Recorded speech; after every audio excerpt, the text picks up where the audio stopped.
Hello friends, welcome to the new episode of my channel. আমি Prince এবং এখন এই ভিডিওতে মূলত থাম্বনেলে লেখা রয়েছে কবি খুশি কবি গম।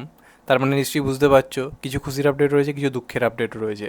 তো দুঃখের কথায় পড়ে যাচ্ছে, আগে একটু আনন্দের আপডেট তোমাদেরকে আগে দিয়ে দিই, যেটা নিয়ে মূলত আমি প্রচণ্ড এক্সাইটেড এই মুহূর্তে ধরে রয়েছি এবং আমি তোমাদেরকে সবার আগে বলেছিলাম যেরকম কিছু একটা হবে।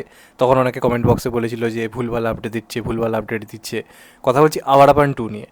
বেশ কিছুদিন আগে একটা গ্লিমস আসে, সেখানে আওয়ারাপান 2 লেখা ছিল না। আমি কিন্তু সেখানে বলে দিই যেটা আওয়ারাপান 2 এরই ঘোষণা, কারণ কিছু নতুন নতুন সিন আমরা দেখতে পাচ্ছিলাম, ইমরান হাশমির পুরো নতুন একটা লুক দেখতে পাচ্ছিলাম। আজকে ভিসেস ফিল্মস থেকে এবং ইমরান হাশমি নিজে পোস্ট করে জানিয়ে দিয়েছে যে এটা কিন্তু পুরোপুরি আওয়ারাপান 2 হতে চলেছে এবং সবথেকে বড় কথা তারা রিলিজ ডেট পর্যন্ত ঘোষণা করে দিয়েছে। 3 এপ্রিল 2026 কিন্তু আওয়ারাপান 2 রিলিজ করতে চলেছে। তো এটা একটা বিরাট বড় পাওনা আমাদের কাছে, কারণ আমাদের জীবনে আওয়ারাপান সিনেমাটা বিরাট কিছু। অন্তপক্ষে আমি মানে হিন্দি গানের তো ফ্যান হয়েছিলাম আওয়ারাপান সিনেমাটার জন্যই। ওই তো ফির আও, তেরা মেরা রিস্তা পুরানা, তারপর মাহিয়া, এই যে গানগুলো এত ভালো ছিল আর সিনেমাটা এত ভালো ছিল। প্রথমে আমি সিনেমাটা দেখিনি, তখন তো ছোটো ছিলাম, স্বাভাবিকভাবে ওইসব সিনেমা অত বুঝতাম। পরে দেখেছিলাম, কিন্তু গানগুলোর আগে প্রেমে পড়েছিলাম। তো তখন থেকেই মানে ইমরান হাশমির প্রতি একটা আলাদা ফিলিংস তৈরি হয়ে যায়।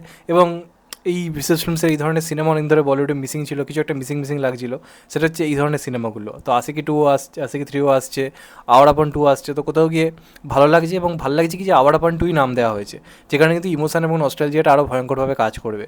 এবং যেরকমভাবে সিনগুলোকে আনা হচ্ছে, নতুনত্ব কিছু আনা হয়নি, আগের অ্যারেঞ্জমেন্টে যেটা ছিল তার সঙ্গে আলাদা কিছু নতুনত্ব যে সিন ঢুকিয়ে দেওয়া হয়েছে তা নয়, একই রকমই রয়েছে। তবে এটা বুঝিয়ে দেওয়া হয়েছে যে যেখানে গল্পটা একবার শেষ হয়েছিল সেখান থেকেই গল্পটা এগোচ্ছে, এবং হয়তো ওই চরিত্রটা এখনও অবধি বেঁচে রয়েছে, এখনও অবধি বেঁচে রয়েছে। তারপর ওর এখনও কিছু মিশন বাকি রয়েছে যে কারণে ওকে বাঁচতে হয়েছে, সেইভাবেই সামথিং গল্পটা হয়তো এগোবে। তো চাইবো মারাত্মক কিছু একটা হোক, এটা ইমরান হাশমির প্রপারলি একটা কামব্যাক মুভি হতে পারে, মারাত্মক লেভেলের একটা কালেকশন আনতে পারে, কারণ এই সিনেমাটার সঙ্গে অনেকের ইমোশন জড়িয়ে রয়েছে এবং তার আগে তো রিলিজও করার একটা প্ল্যানিং রয়েছে এই সিনেমাটার। তো দেখা যাক লাস্ট অবধি কী হয়। চাইবো গানগুলো মারাত্মক লেভেলের হোক। ইমরান হাশমি সিনেমার গান এখন ভালো হচ্ছে না, তার বড় কারণ হচ্ছে ইমরান হাশমি সিনেমায় ভালো গান হচ্ছে না। তো সেখানে দাঁড়িয়ে ইমরান হাশমি সিনেমা এতদিন পরে আওয়ারাপান 2 এর মতো সিনেমা, তো চাইবো গানও মারাত্মক কিছু লেভেলের হোক।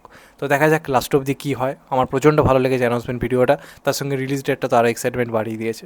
তো দেখা যাক শেষ পর্যন্ত কী হয় আলটিমেটলি। তোমাদের এটা নিয়ে কী মতামত অবশ্যই কমেন্টে জানিও।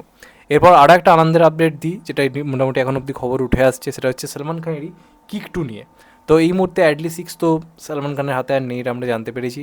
তবে কিছু কিছু প্রজেক্ট রয়েছে যার মধ্যে হচ্ছে কিক 2 অন্যতম, এবং সিকান্দার যদি ভয়ঙ্কর লেভেলে সফল হয় তাহলে কিক 2 নিয়ে যা প্ল্যানিং রয়েছে তার থেকেও বড় স্কেলে কিকটাকে করার প্ল্যানিং রয়েছে। তবে কিক 2 এর জন্য যে স্লট তারা মানে যে স্লটটা তারা মূলত প্ল্যানিং করছে আর কি, মানে যে স্লটে তারা এটা রিলিজের মোটামুটি প্ল্যানিং করছে, সেটা সম্ভবত শোনা যাচ্ছে পরের বছরের ইন্ডিপেন্ডেন্স ডে, মানে পরের বছরের স্বাধীনতা দিবসের টাইমে কিন্তু এই সিনেমাটাকে রিলিজ করার তারা প্ল্যানিং করছে।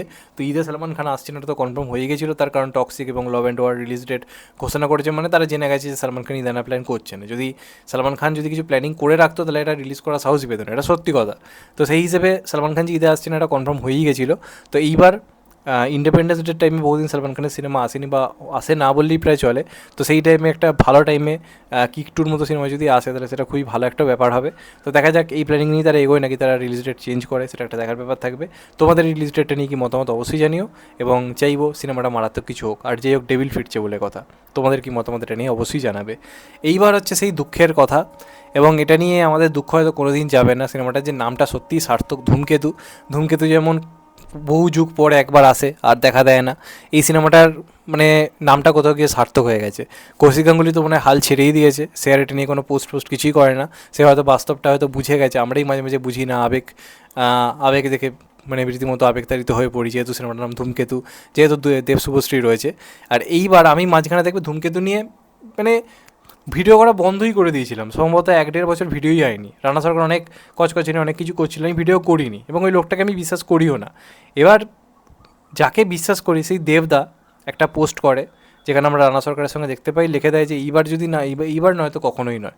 এবার যেহেতু রানা সরকারের সঙ্গে দেবদার ছবি দেবদা নিজে পোস্ট করছে, রানা সরকার তার ফার্স্টে পোস্ট করেনি, দেবদা পোস্ট করেছে, তো স্বাভাবিকভাবে একটা মানে মনে হয় যে হ্যাঁ ভাই এবার তো ভাই আশার আলো রয়েছে, কারণ দেবদা মানে যেহেতু এটার সঙ্গে এখন নিজে পোস্ট করছে, স্বাভাবিকভাবেই ধূমকেতু আসছে, এটা বলা যেতে পারে।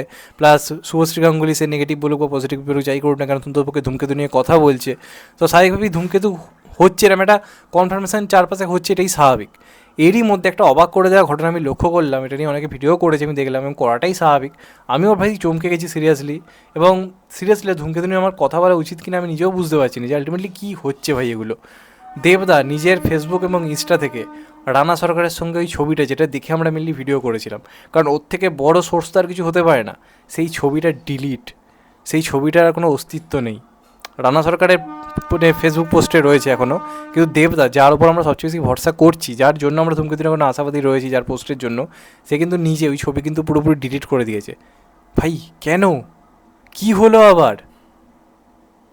ভাই সিরিয়াসলি কদিন আগে অবধি রানা সরকার বলছিল যে ধূমকেতুর রিলিজ পুরোপুরি আমি এখন দেবদার হাতেই ছেড়ে দিচ্ছি, দেবদাই সব কিছু, এরকম ধরনের কথা বলছিল।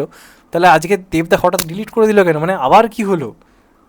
সিরিয়াসলি ভাই, এবার সত্যি মাথা কাজ করছে না, মাথা নষ্ট হয়ে যাচ্ছে। মনে হচ্ছে মানে এই সিনেমাটা মাঝে মাঝে আসে, যেমন ধূমকেতুর খবর মাঝে মাঝে পেলে খুব এক্সাইটেড হয়েই আমরা, এই সিনেমাটাও ঠিক তাই, আশা জাগাবে আবার চলে যাবে। এবার এরপর আমরা যখন দেখবেন বুড়ো বুড়ি হয়ে গেছি, আমাদের নাতি নাতনিরা এসে বলবে যে জানো একটা কোন পুরনো সিনেমা রিলিজ হওয়ার কথা হচ্ছে, আর আমরা চুপচাপ বলে দেবো আমরা জানি রে ভাই ধূমকেতু। মানে এরম একটা দিনের আমরা মনে হচ্ছে সম্মুখীন খুব শীঘ্রই হব, আজ থেকে 25-30 বছর পরে, মানে যদি পৃথিবীতে থাকি সেরকম একটা কিছু মনে হতো, অন্তপক্ষে হচ্ছে।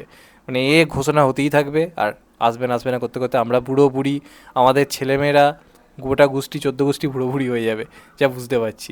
মানে দেবদা পোস্ট করছে, দেবদা ডিলিট করে দিচ্ছে, তাহলে কি এরপর আমি কি আর ভরসা করবো বলো তো? কাকে ভরসা করবো? আমি তো না রানা সরকারকে ভরসা করি, না শুভশ্রীদিকে ভরসা করি, দেবদাকে ভরসা করি। সেই দেবদাও পোস্ট ডিলিট করে দিচ্ছে। ভাই কি হচ্ছে এবার সত্যি বোঝা যাচ্ছে না। তো দেখা যাক লাস্ট অবধি কী হয়, এখনও আশা রাখবো কি রাখবো না। আর মানে এটা নিয়ে, এটাকে নিজের মানে মনের সিলেবাসে না রাখাই ভালো। এলো, দেখতে গেলাম, এটাই হওয়া উচিত এই সিনেমাটার সঙ্গে, আর কিছু ভাল লাগছে না। যাই হোক, তোমাদের এটা নিয়ে কি মত অবশ্যই জানিও। চ্যানেলটা নতুন হলে চ্যানেলটা সাবস্ক্রাইব করে দিও and get the bell icon. ভালো থেকো সবাই, টেক কেয়ার, নমস্কার, আবার দেখা হবে। এখন তো পাই, সবাই ভালো থেকো, সুস্থ থেকো, নমস্কার, টেক কেয়ার, আবার দেখা হবে।